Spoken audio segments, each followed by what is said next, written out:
D-Minus Chats, and I'm Brian. We have an album review, and we like music. That's why we do Can we this. start over? Sure. I forgot to introduce myself. Okay. What's up? I'm D-Minus Chats. Sorry, take 3, right?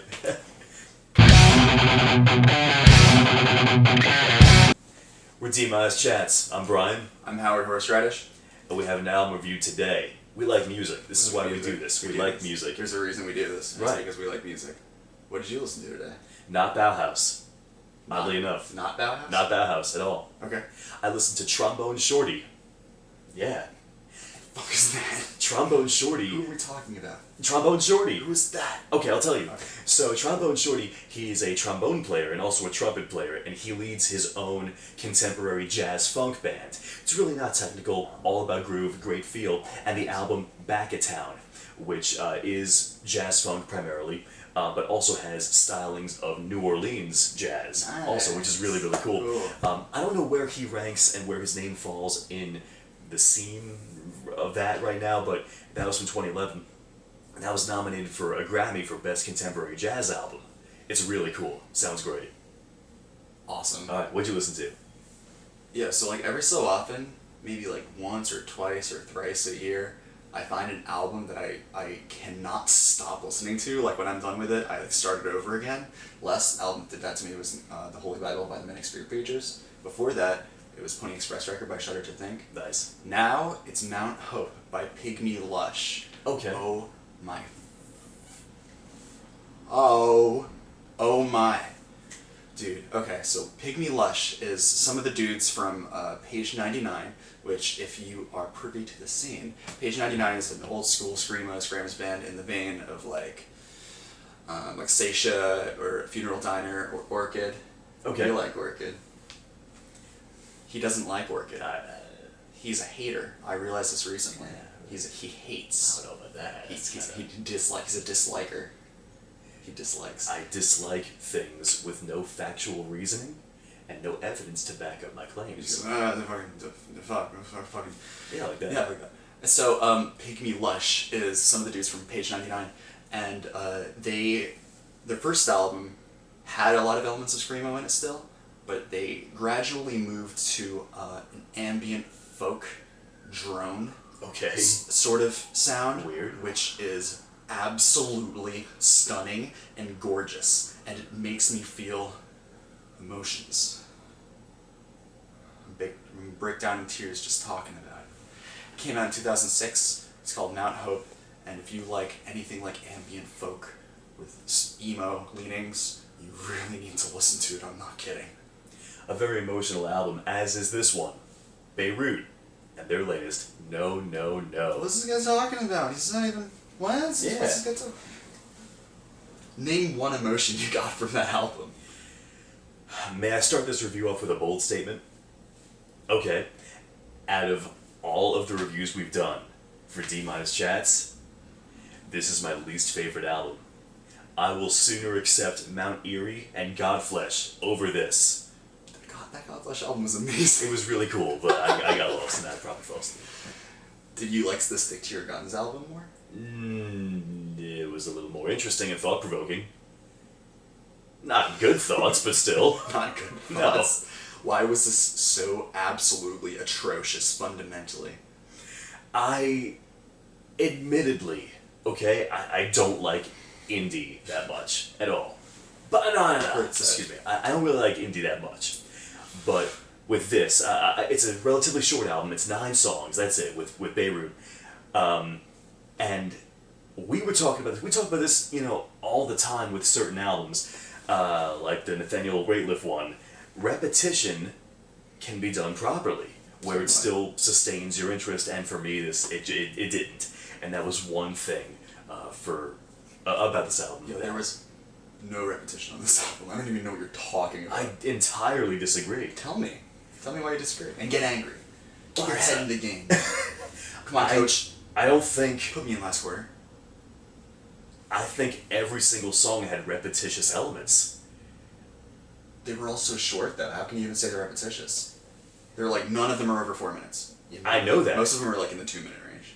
You can still have a repetitious song and sound that loses your interest, and that's what this album did with me. Do you mean like that part and that piano-ish part and As Needed? I mean the guitar part.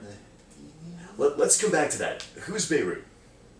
Beirut is a band from New Mexico, and they it's fronted by a dude named Zach Camden, I'm pretty sure, and he's the main composer, arranger. You know, he's the guy who fronts the band, and he takes a lot of influence from obviously India, obviously folk, but a lot of like.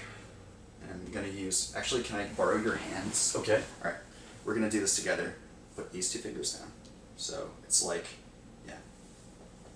World music, and like, what it says on the Wikipedia article is it takes a lot of elements of Balkan folk, which I am hesitant to believe. Quite hesitant. I don't know what that is. It's like Eastern Europeanish. I figured that. Okay, Yeah, it's. I don't hear any Eastern European, but that's just me. Not in this one. I don't know about the prior albums, but still. What it sounds like to me is it sounded like there was a large Caribbean influence. It sounded like something from the Bahamas to me. This album? Especially some of the earlier tracks, certainly. Okay. With some of the percussion and the okay. arrangements. Right. I definitely heard Caribbean influence. Well, Gibraltar, I heard that. Gibraltar, sure. certainly. Okay. And I think the second track too, which was the title track. All right. I heard that a little bit, but that was the first thing that stuck out to me. I don't hear any Balkan folk at all. I don't really know where he's taking the folk idea from, unless he's just taking the idea of folk as a thing. Well, I figured that, maybe. Maybe. I don't know. Is this indie folk or no?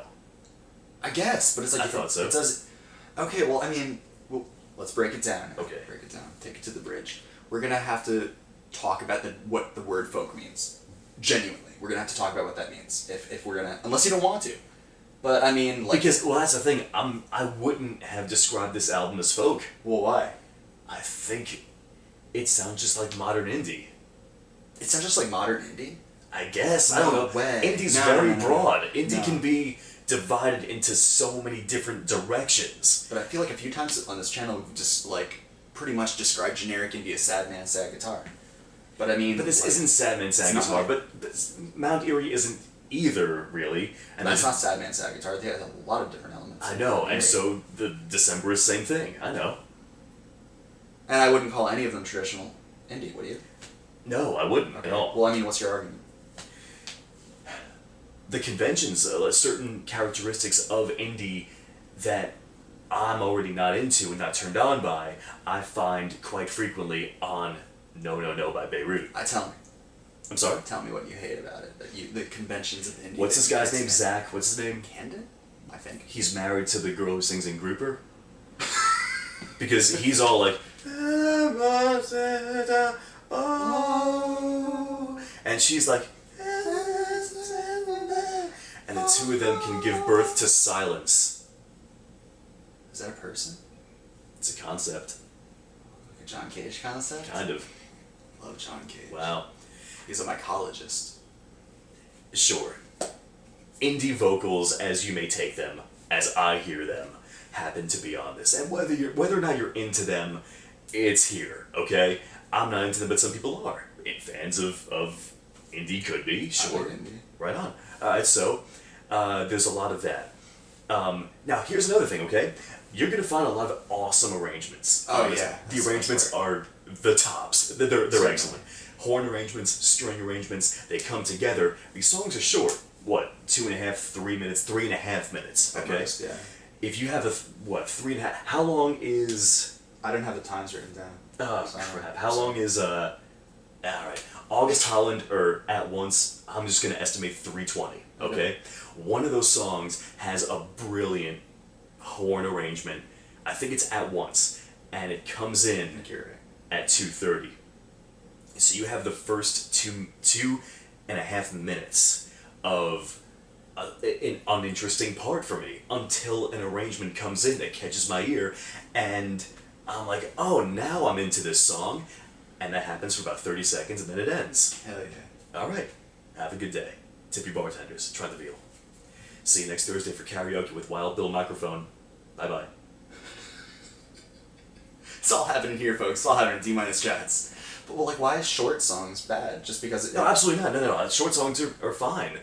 as are traditional length songs or even long songs. They're totally fine, but I found it to be boring. I just found the songs to be boring on this. Length has nothing to do with it. Just the repetitive nature of it? Sure. Yes. Tell me more things you hate. I'm really enjoying this. I think it's your turn now. I've done quite enough so far. I thought this was an exalting album. It made me rediscover myself. Right. I'm so confused. I'm almost half joking, but not even quite half. 43% burn.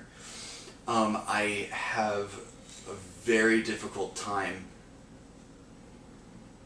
surmising my feelings about this. I do. Because the songs are so, to me, not even close to Chachi get the choo-choo train. Greg. Chachi get the choo-choo train. Call an ambulance. Oh God. Also get the choo-choo train.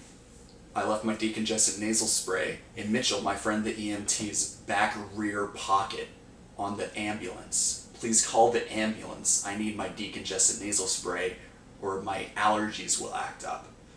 I'm very confused about this album because, like, there are some songs, notably the two ones I'm gonna name, Fenner? Ben,